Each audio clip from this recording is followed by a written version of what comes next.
Viewers, আজকের আলোচ্য বিষয় হচ্ছে বেসিক স্টেট কোর্সের রেজিস্ট্রেশনের ফি যারা প্রদান করেছেন, যাদের রেজিস্ট্রেশনের টাকা পেড করার পরও আনপেইড লেখা রয়েছে। এখানে আনপেইড লেখা রয়েছে, এই যে আমার পেইড হয়েছে, এখানে পেড আনপেইড লেখা থাকবে। যদি আপনার দেখবেন যে রেজিস্ট্রেশনের টাকা দিয়ে দিয়েছেন অথচ এখানে আনপেইড লেখা আছে, তাহলে সেই ক্ষেত্রে আপনারা কি করবেন? এ ধরনের সমস্যায় পড়লে আপনারা কি করবেন? আমি আপনাদের দেখাচ্ছি কি ধরনের থাকবে এখানে। আমার এই সমস্যাটি হয়েছিল। এখানে দেখেন আমার আনপেইড লেখা, টাকা কিন্তু আমি পেইড করে দিয়েছি, তারপরেও আনপেইড লেখা আছে। এক্ষেত্রে আপনারা কি করবেন? এই ধরনের সমস্যা পড়লে কিভাবে সমস্যার সমাধান করবেন সেটি আমি আপনাদের দেখাচ্ছি। তো আপনারা সর্বপ্রথম করবেন কি, এখান থেকে এটা তো দেখলেন আপনারা, এখান থেকে এটা আমার সাইট, এই যে অনুমোদন রয়েছে, যাদের অনুমোদন রয়েছে তারাই একমাত্র টাকা পেইড করতে পারবে। আমার প্রতিষ্ঠান কোড হচ্ছে এত।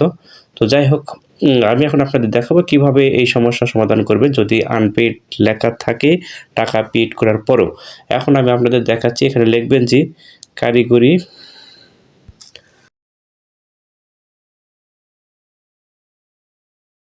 কর্মচারী লিখে সার্চ দিবেন।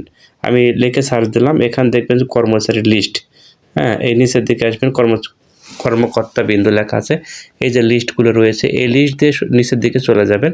আপনার নিচের দিকে এসে দেখবেন প্রোগ্রামার। উপরের প্রোগ্রামারগুলো কিন্তু আপনার এই কাজের সমস্যার সমাধান করে ওনারা দিবেন না। নিচের দিকে আসবেন, একদম নিচের দিকে চলে আসবেন, এখানে যে সহকারী প্রোগ্রামার, নিচে যে সর্ব লাস্টে যে প্রোগ্রামার থাকবেন ইনি এই কাজগুলো করেন। তো নিচে দেখেন সর্বনিচে রয়েছে আল মামুন। আমি আরও যদি উপর দিকে যাই, এই যে দেখেন ইনি এই কাজটি করেন। এনার বদলে যদি অন্য কেউ চলে যান তাহলে দেখবেন যে নিচের দিক থেকে যে থাকবে সেই শর্ট কোর্সের যত সমস্যা হবে রেজিস্ট্রেশনের সম্পর্কিত তিনি কিন্তু সমস্যার সমাধান করবে। ইনার নম্বর এখান থেকে আমি নিয়েছি, নেওয়ার পর এখানে হোয়াটসঅ্যাপে যে ওনার সাথে আমি চ্যাট করেছি, প্রতিষ্ঠান কোড এবং কত টাকা পেইড করেছেন সব কিছু লিখে দেওয়ার পর উনি এখানে ডান লিখে দিয়েছেন। দেখেন এইভাবে ডান।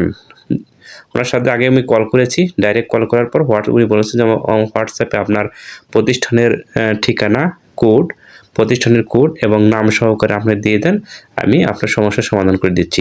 তো আমি দেওয়ার মাত্র দেখেন আনপেইড লেখা ছিল, আমি দেওয়ার সর্বোচ্চ আধা ঘন্টার মধ্যে আমার এইটি তিনি পেইড করে দিয়ে ডান লিখে দিয়েছেন। তো এইভাবে আপনারা যদি সমস্যা পড়েন তারা নিজেরাই সমাধান করতে পারবেন, এটা নিয়ে চিন্তিত হওয়ার কোনো কারণ নেই। Thank you so much.